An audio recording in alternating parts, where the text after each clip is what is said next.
2.800.000 dirhamga bitgan Dubaydagi kvartira. Obzorini ko'rishingiz mumkin. Dollarda примерно $770.000 ga aylangan kvartira.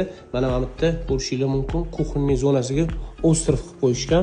Stiklari endi sal yo'g'i bor. O'zbekchalik ish qilinmagan, lekin bo'ladi. Ko'rinish jihatdan ideal formatda berib qo'ygan. Biz agar mana bu joylarni qiladigan bo'lsak, maplarini silikon qo'ygan bo'lar edik.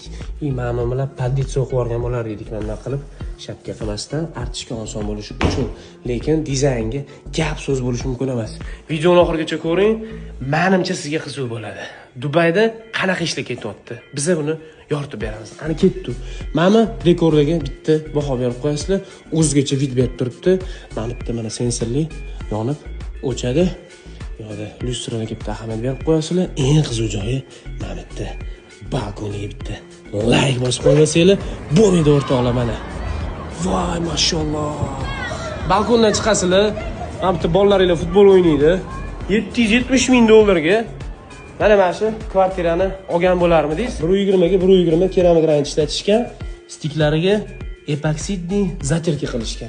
Undan 9 bal prinsiplarni chotka qilib qo'yishgan. Yo'q bo'lmaydi deb turib olishgan, mana Dubayda mana idealni ish qilishgan.